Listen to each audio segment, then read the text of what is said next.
to feed them to the sharks right now. Get them hype right now. Yeah. You know the ground is our mission. Yeah. Everybody that trains, you know the game. Yeah.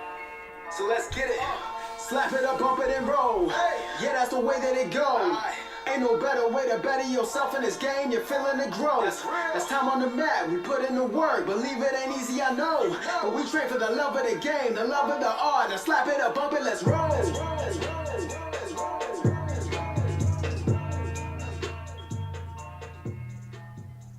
Welcome to episode 31 of the BJJ Campaign podcast. My name is Jeff Boone. I'm an A3 blue belt, 2 stripes. And this is Phil Coors, A2 blue belt, 1 stripe. What's up? I got my sweet new jeans from Origin in today, wearing them on the podcast. For those of you watching, you can see my sweet new blue jeans that are made right here in America. Mm-hmm. With all American materials, with American sweat, tears, hopefully no blood. I don't see any blood stains on it, but hopefully no tears. Yeah, maybe some. But so I'm stoked about that. How do they feel? They are jean material and a little around the cuff since I'm wearing my flip flops. They're a little bit abrasive around the cuff, but otherwise very nice. Awesome. I don't wear jeans. Ever. No. For the audience, Phil wears pretty consistently black jeans, gray or black sneakers, and a dark gray, black, or blue shirt. Right. And you said jeans. They're never jeans. I never wear jeans. Those aren't are those khakis? They're called chinos. Chinos. Yeah, I don't know. Chinos, like like khaki type material. I like that word, chino. Yeah, it's more comfortable. Like it would be short for a very strong caffeinated drink, chino. Yes. Yeah, I'll take a chino with cream. Perfect. Maybe that's why I like it so much. Possibly. So anyway, that's what you're gonna wear on Thursday.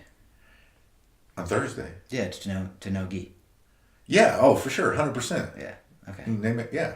I wouldn't have. Well, training for your street fights. Yeah. Yes. Okay. Legs is going to be so jealous. Yeah. He really wanted a pair of these. Makes sense. Jocko jeans. Yeah, exactly. Jocko's wearing them right now too, probably. Who knows? Probably. I like it. So, Philly, this first part of our podcast is kind of dedicated to one of our favorite groups, the Jiu-Jitsu group on Facebook. Yeah. Can't get enough. No, can't get enough of that craziness. But a white belt wrote in and felt like she was not valued. Would you say that's fair? Maybe treated, not treated with the utmost respect or kind of treated badly in the post specifically. That's what she said. It was just taken a little too personal. Yeah, for sure. Jokes and stuff. It's hard for me to relate because I make fun of myself a lot. So. Yeah, I make fun of you a lot too. Yeah. But if she's talking about meme generation, folks, you just got to get over that. Right? I mean, if it's a funny meme about a white belt, you got to be able to laugh at yourself. Right? Because it's probably true. Yeah. Of course it is. Yeah. There's obviously a lot of stuff I don't know, with jiu-jitsu, but I like how a lot. The more we become self-aware, you said it to John the other night, like as he was demonstrating with you, that he includes new details. He doesn't. I've seen the memes. Like, as we realized that was a recurring thing, like, we'd hear a new detail and then realize he's always saying that. Like, there's no way you can know that before you see it. Every time he says all of the details, yes. So, as we've become aware of that, that's become like a running joke, when we hear the same detail that we thought was new the 5th time we heard it. But, like, you see... I'm maybe a little higher on that, maybe 10th time. I've seen the memes where it's like a white belt or blue belt is telling the instructor like, oh, this is the way I like to do it when, you know, we're trying like you can't laugh at that. That's ridiculous, but yeah. You've got some, that's a you problem if you can't laugh at it. But now, having said that, you know, I do want to kind of address and take seriously, you know, the white belts are to be valued in the academy. And yeah, there's going to be a lot of them to drop off. And yeah, I kind of joke and say I don't learn their names till at least they get one stripe. I don't do that, but you kind of get what that is all about.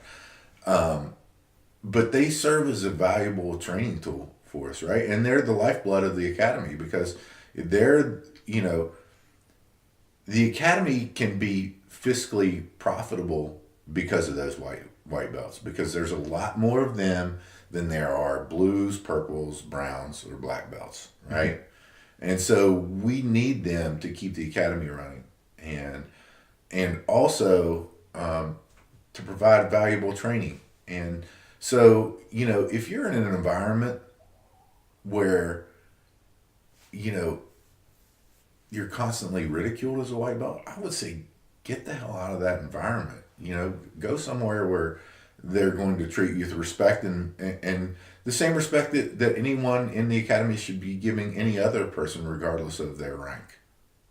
Yeah. Also, do that with most other places in your life. If you know. Really? You can take an on-the-mat lesson off the mat, Phil? Sounds really familiar. I forget which podcast that's from. It's BJJ Brick. Great podcast, by the way. Sounds like AJ's too. Anyway.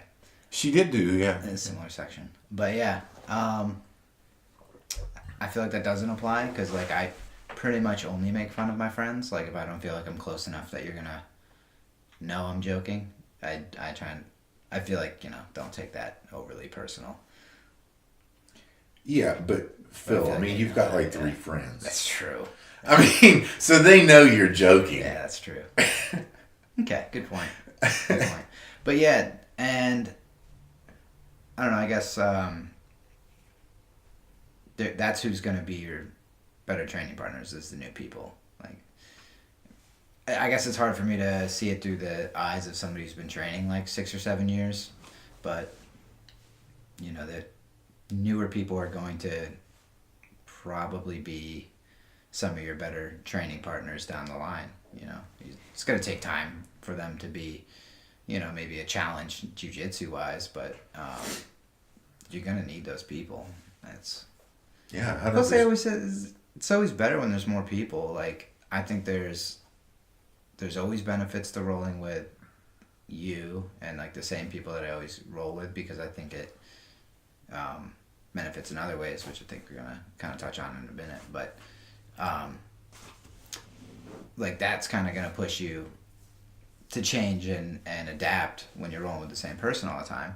But rolling with new people is, number one, super fun, and then it kind of always lets you see new looks, because everybody that you train with all the time, you kind of know what they're gonna do or try to do, you know, and you kind of you can almost kind of get into like a rut, I guess, like training with the same person if like neither person is forcing a change or going outside comfort zone to try to just do something weird that doesn't normally happen. You kind of do the same thing all the time. Yeah, and you can get stagnant right whenever you're rolling with that person, and you know, not have a variability of positions, right? Get stuck in one position because you know that they're close in skill level. And you know, what was it? Kit Dale was the one who posted it, rolling with the same training partners makes you evolve. And man, I mean, I was like this with a couple different people in our school, and then it was, all right, so I'm locked in close guard. What if I don't care about that locked in close guard? What if I don't try my best to prevent the pass and then work on options outside of that pass to recover guard, to sweep or to defend, to get top position, to escape, to get top position, and then work your game. I mean, that's the whole thing. And you know, specifically, there are 3 or 4 people you included in that have made me get better at a lot of different positions because I didn't want to do the same things over. I didn't want to just get past guard and Kimura over and over. I love doing that. Don't get me wrong. It is maybe if I have one strength in my game, that may be my one strength, or I won't say strength. Let's just say one proficiency in my game. That is my one proficiency is that Kimura. I really like it. I love doing it, but I don't do it so that I can do other things. And whenever we're in those different positions, it gives me an opportunity to learn, to hone what new skills I'm working on. So yeah, I mean, you and your partner have to constantly evolve. And if you find yourself getting locked into those positions, just get over that mental block and either let them pass or let them go through that position so that you can move on to the next position. And guess what? If that happens and they submit you, who cares? Right? It's training. Yeah. I know the mental blocking is funny. We've been talking about it a lot because I've been saying, I think since Thanksgiving, that I wanted to leave the closed guard. It's May. And you just started like 2 weeks ago. Following year. And so it started with the no-gi training, I think, because I didn't have my grips and stuff. I didn't want to be bottom closed guard so much because the thing I like to do with the collar isn't there, so that forced, I want to say it forced me, but it just kind of like I just naturally did it because it wasn't as incentivizing because I was being more competitive than I realized, apparently, trying to be in the closed guard all the time. So that started forcing me out. I think what really kind of got me past the mental block was actually when we had like the spring break week, which was also a week my neck was bothering me. I took like 3 or 4 days off in a row, which I don't do a lot. Right. Coming back to that, I think I told you that Sunday was the first time I had rolled in like 3 or 4 days, and I was like, I surprisingly felt like I was moving really good. And I didn't even realize at that time, it was now like 2 weeks later that I've realized that I'm doing some different things and like actively trying to get on top during a roll. Not actively trying to get on top during a podcast and then rolling the same way I've been doing for 6 months, but like not so much, thinking about it while rolling, but like more aggressively trying to get on top and then actually getting on top. And it was interesting that like taking a few days away was what got me past the mental block that I've been in for months. Yeah, like 6 months. Yeah. Or the entire time I did jiu-jitsu, either one. and I want to kind of rewind because I think that's a good point too. Another point is that, and this is both you and I wasn't particularly interested in no-gi. Right, yeah. I wasn't. And then I was like, you know what? Man, jiu-jitsu is fun. Why not try all the aspects of it? Gi, no gi, whatever. And we kind of both did that. And man, I've really enjoyed it. And again, that facilitated that change of going from all basically gi to doing no gi. Even that was something that we had in our mind. We were predisposed maybe not to wanting to do it. I think getting over that hurdle and just doing it does make your game evolve. Both sides, both gi and no gi. Gi will make your no gi game evolve. No gi will make your gi game evolve, I think. Yeah, I think it all helps everything, and it's just funny. I was in a deeper like mental rut than I even realized, trying to do the stuff, and just recently noticing changes or whatever. Not a bad thing. It just is what it is. But that was funny. But again, it comes back to like who are you working on those new things with, and that's usually newer people that And we always say we try to get everybody to at least try jiu-jitsu because it changed our lives. It's the best thing that we can do, and like you were telling me earlier, you got another family going, or you were telling me you don't learn their names till they get one stripe. That's, people don't realize, like, you're like half joking, but that's for your own safety, because Jeff takes it extremely personal when people stop coming. Extremely personal. Yeah. I Facebook stalked him for well, actually with Alan, it's been years now that I Facebook stalked him whenever he started. He was one of my early training partners. Jeff will refuse to quit on getting people to come back, and like just harass them on their Facebook posts like, "Hey, how you doing? Miss you at Jiu-Jitsu." I do that. That is So very true. there's a reason he's trying to emotionally protect himself from getting invested in somebody's jiu-jitsu future, but but you need to kind of to go back, I guess, or wrap it up, whatever. But you need new people to train with, and everybody should try it anyway. So I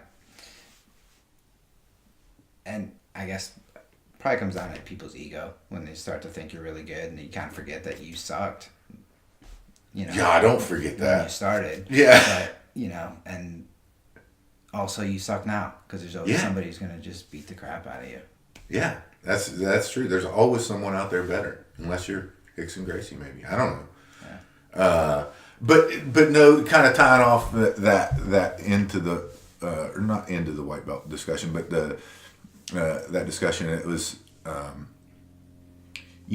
whenever you're rolling with a white belt, that again, when we go back to the quote from Rafael Lovato Sr., where you train 50% for you and 50% for your training partner. Remember that whenever you're rolling with a white belt. I had the opportunity this week to roll with one of our new white belts who just got in 10 classes and was able to start rolling again, Dan.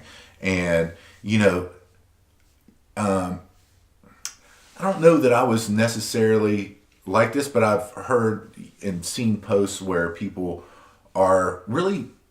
they're really scared to start rolling that first time. They don't know what to do. Yeah. I remember that feeling, not knowing what the hell to do, but I wasn't scared, Yeah. But, by the way, if you get paired up with the new person to roll, there's a reason that your professor paired you up with them. They know that you're going to at first be safe with yourself and then be safe with that other person. They know that. And also, with that first roll, just let them move around, get a feel of what it is. I mean, there's no, again, 50% for you, 50% to your training partner. And just let them move around. Let them get familiar with what base looks like. Give small inputs to show them, hey, here's what it feels like whenever you're not postured up, right? I can break your posture with just a small leg motion, right?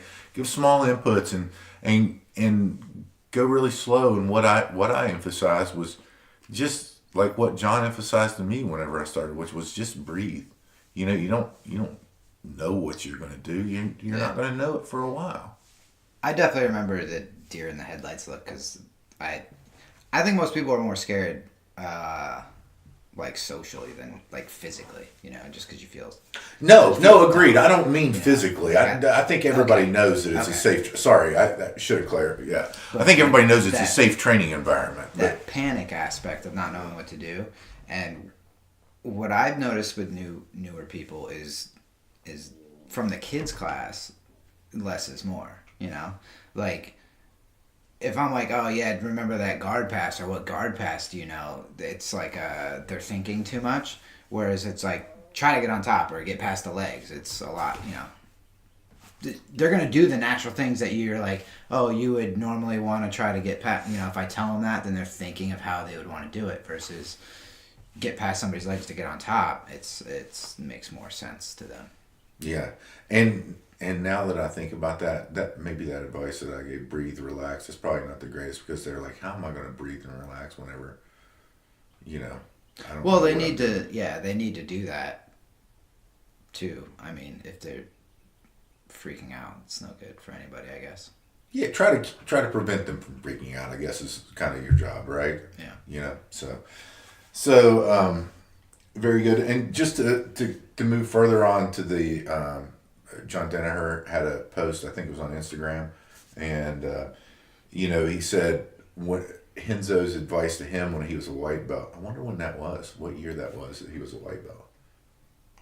It was 1993. Perfect. Thanks, Phil. Phil made that statistic up on the spot. Just that was like the UFC year, right? I kind of just 93. Yeah. Okay, so probably. Probably. He was a bouncer and stuff, so it was in that time frame. True. And so Henzo told him that your responsibility is not to get your ass kicked as a white belt. I think that's always. That's your first responsibility is don't get your ass kicked. Don't get your ass kicked. Yeah, that's great. not as a white belt. Henzo's a pretty good jiu-jitsu guy. Yeah. He's okay. I think this might be us reading it different again too. Probably. So I took away like your. Plus, I always think of it from a smaller guy's perspective, where I could like always out jiu-jitsu somebody who's brand new, but if they're 100 pounds more than me, it's not gonna matter a whole lot, if right. they just kind of fall on top of me and lay there and I can't get out, right? Right. So I always think about that first, of just in general, don't get your ass kicked. The don't get your ass kicked is like your responsibility as a white belt because you're learning, jiu-jitsu in the first place. That I've seen that like in different. Do you call them motivational memes and stuff online? Like when you see like an inspirational one? Yeah, inspirational, motivational, sure. Yeah, those things where it's like trying to remind people that that's what's going to happen when you're new because you do get better as you learn. So, but yeah, I took it, I think, a little differently of don't get your ass kicked in general. Kind of in the offense versus defense discussion is protect yourself first and then because of that, you can move into an offensive, attacking kind of. Well, and he did actually mention that in the article, which was, if prompted, what would you like to learn? A new way to escape a situation or a new move for submission. And he said, John Danaher said, yeah, give me the escape anytime, because while they focus on the submission part, you can't have that game and take that risk unless you're very good at defending those risky areas. Yeah. So yeah, I think you're right on that. Yeah, because that going back to the whole idea of the submissions are eventually going to show up as long as you don't lose the fight. Yeah. Like even if you know one, you'll eventually get there as long as the other guy can't submit you. Yeah. Supposedly. You're right. You're right. So let's go to a topic that, Phil, you and I are maybe a little more familiar with, and that is looking at the transition from white to blue belt. Mm-hmm. Right?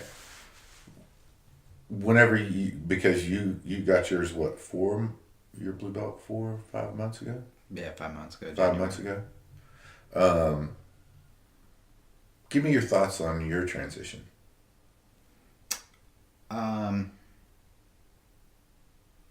That's a weird question, I guess. Kind of just.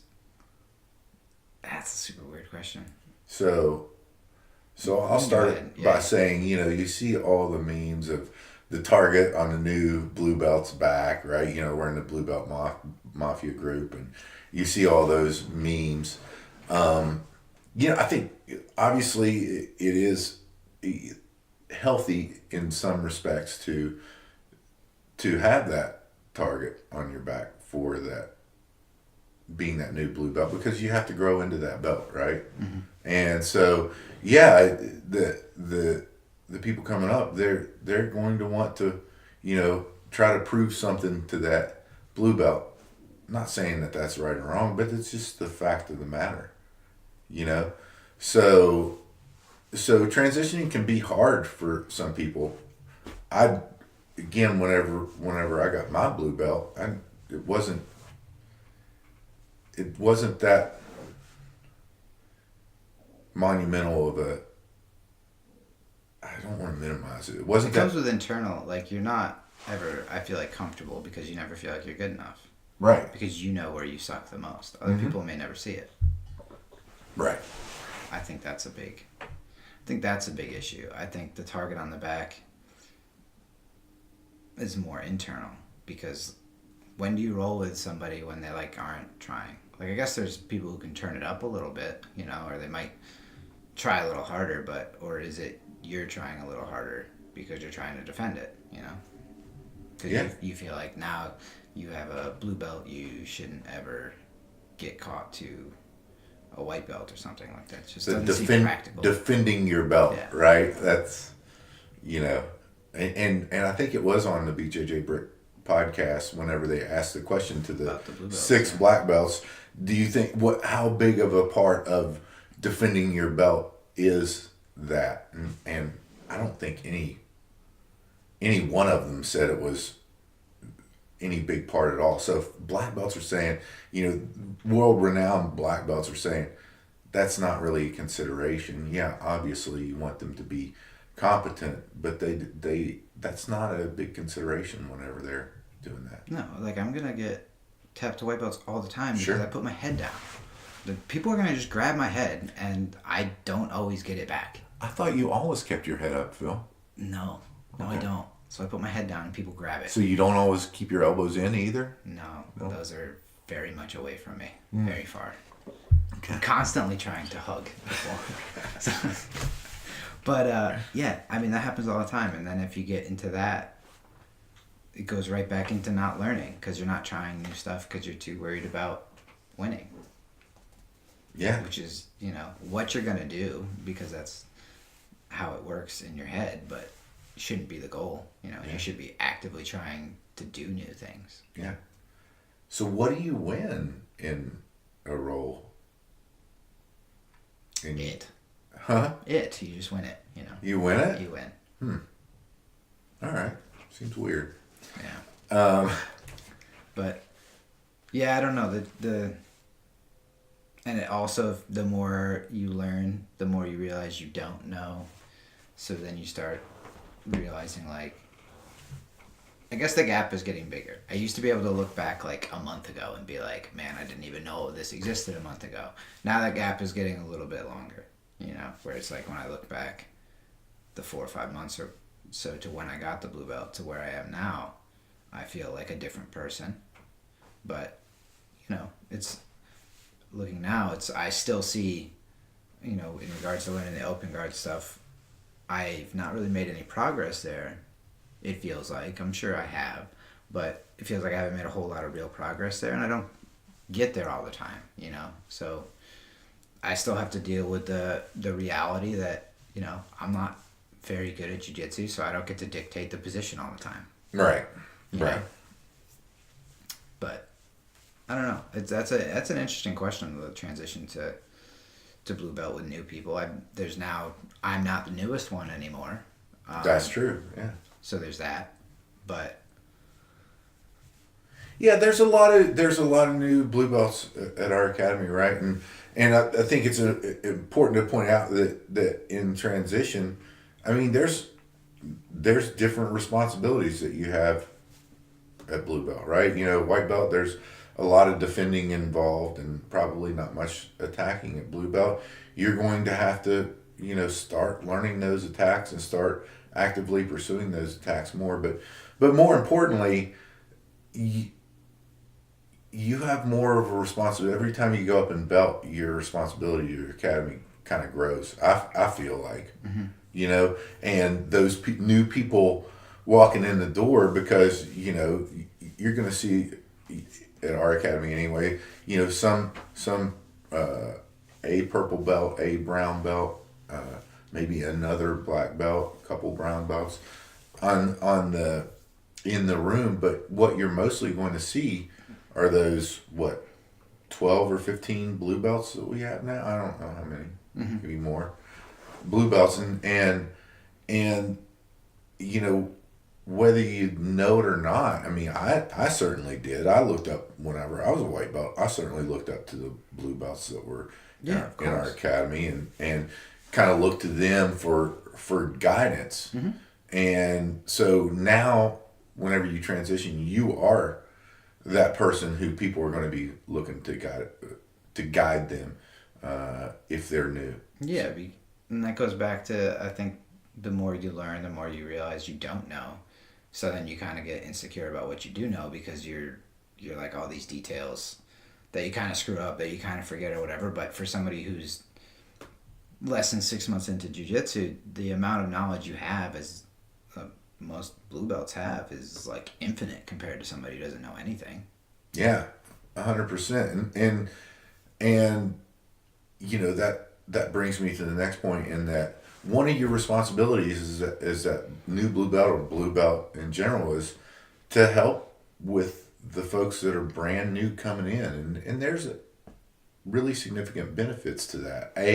You're helping the academy by putting a positive attitude out there with the new white belts, with your enthusiasm that you have to train with them, and also with being able to guide them whenever you're paired up with them in the technique portion of, you know, whatever fundamentals class that you're going to. That teaches you to kind of teach, right? Because I mean, how many times have you, I mean, to this day, you know, we see a technique and you go back and you're like, I don't remember any of that. Well, now, since you're paired up with that white belt, you're like, God, I really have to remember these techniques, you know. Whereas before, maybe someone else that was paired up with you, they were always going first because the higher belt goes first with the drilling, and so being able to teach those techniques is going to help you better understand those techniques in your mind, right? To those newer people, I would say maybe even more beneficial to you to get someone brand new to do those techniques on than it would be to have someone that was, you know, much better than you doing the techniques. You might not get as much out of that instruction. Mm-hmm. So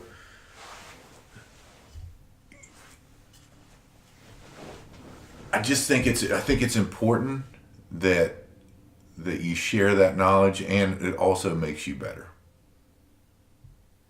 Agreed. And next, you know, whenever you transition, you are taking that leadership role, and you are responsible for the culture in your academy, and that culture comes from top down, right? The culture comes from top down, and that you know, it doesn't matter if you're self-defense or a competitive academy. The culture comes from top down, and that is that, you know, treating everyone with respect, being kind, and really welcoming. And that's the environment that everyone wants to train in, right? Yeah. Well, and too, like, I'll never forget, like, Christmas last year, I wanted to train really bad, you know, and there was nobody to train with because it was Christmas. And I'm like, this sucks. You know, luckily that happens once a year, as opposed to, that could have happened a lot more if you don't have, you know, new people and a lot of people. We trained the day after Christmas, Phil. Yeah. But I remember on Christmas watching some instructional videos first thing in the morning. That was really stupid. Really stupid. Got me amped up to do jiu-jitsu, and it didn't happen that day, you know? You texted me no less than 20 times asking if I'm like, I'm on my way back from West Virginia. I'm not. Hurry up. So, yeah, I mean, that could happen more often. From what I understand, it used to happen all the time. There wasn't as many people doing it, and that could, you know, possibly happen again if you don't have people wanting to train at your place, or especially train with you if you're not being a good partner and stuff. Right, yeah. Yeah, I mean, you know. So, anyway, I think we kind of covered that subject, with the exception of, I will say this, you know, and I was talking with one of the new blue belts in our academy, and he'd always, whenever he was a white belt, he was like, it's my job to defend. And then he came to me, and it was Wednesday, I believe, after class, and he's like, it's my job to start attacking now, isn't it? I was like, yeah, it is. And so I thought that was really good. I think that's a realization that everybody needs to make at some point in time. Mm-hmm. But yeah, I was really appreciative of that. Anything else, Phil? On that? Yeah. I don't know. That's kind of a broad subject, I guess. Also, I still think it's too early for me to reflect on it. Like, it's 5 months. It's not too early. I don't know. That's like, the most appropriate time for you to reflect on it. I don't think so. It is. I'm like 4% into being a blue belt, so give it some time. 5 months, Phil. You're pushing it. I just swept somebody from the closed guard like 2 days ago. Calm down. Let me figure some stuff out over here, and then I'll come back and talk about it. I don't like that answer. Wow. Very good, though. So anyway, Phil, tell the listeners how to support us.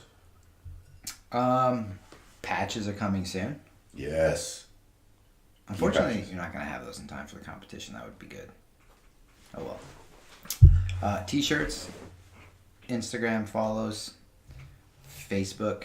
We're going to make a group here very soon for us to share the memes with, because I text Jeff probably 5 or 12 memes a day. I don't know. Possibly. Back and forth. So we'll just try to get a group up going with that and whatever.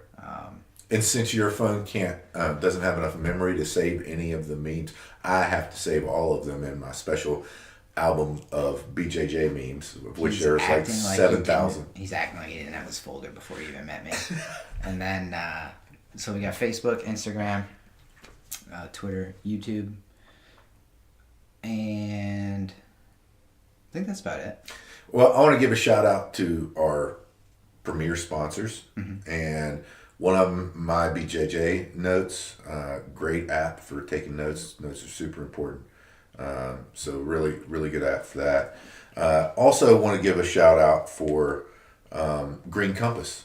Green Compass CBD products. They sell creams, CBD oil. It's, locally made here in North Carolina. It's independently tested. There's a lot of CBD, CBD is blowing up out there, and there's a lot of places that aren't, kind of more reputable. Green Compass is a very reputable CBD company, and you can believe that whenever you get something from Green Compass, it's going to be a good product and have the appropriate levels of CBD that you need for that. So give a shout out for them. We have a place on the website that you can order those products, right? We can order them. Mm-hmm. Yeah, you click the thing and it'll take you right to the page to buy stuff. Yeah. Cool. And I started putting the cream you said on my fingers. So I'm going to see if I can stop cracking my fingers. And I'm also going to see if they stop feeling like I'm 400 years old. Yeah, I mean, good job today not doing that during the podcast. So, we'll see how this goes. Yeah, and let's say wrap it up, Jeff. Yeah, I know, right? They're bringing in the hook for me. But yeah, I have the competition this Saturday, tomorrow. And what time are you going to get there, by the way? Because it says blue belts at 5 p.m. and I feel like you're going to be a little earlier than that. Well, we have to weigh in by 1. Okay, I was thinking I'm probably going to leave around like 10 or something. No, that's exactly what I was thinking. Okay. Yeah. But so we'll have a podcast after that, and I think Phil's going to do some video, maybe a video documentary. Some matches and stuff, yeah. Yeah.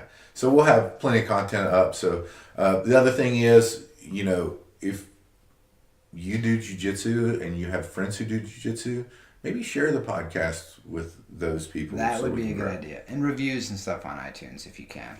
That can be such a pain. I've tried to do it. I don't know. It should be easy. You tried to review the BJJ Campaign podcast? I've tried to review podcasts before, and it's difficult. Okay. Well, I mean, I get that. So, guys, if you're not out there trying to do something better with yourself each and every day, get out there and do it. Phil and I choose jiu-jitsu. We hope you do too. I'm about to feed him to the sharks right now. Get him hype right now. Yeah. The ground is up. Yeah. Everybody that trains, the game. Yeah. So let's get it. Slap it up, bump it, and roll. Hey. Yeah, that's the way that it goes. Ain't no better way to better yourself in this game. You're feeling the growth. That's time on the mat. We put in the work. Believe it ain't easy, I know. But we train for the love of the game, the love of the art. Now slap it up, bump it, let's roll.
I'm about to feed him to the sharks right now. Get him hype right now. Yeah. You know the ground is up. Yeah. Everybody that trains, you know the game. Yeah. So let's get it. Slap it up, bump it and roll. Hey. Yeah, that's the way that it goes. Ain't no better way to better yourself in this game. You're feeling the growth. It's time on the mat. We put in the work. Believe it ain't easy, I know. But we train for the love of the game, the love of the art. Now slap it up, bump it, let's roll.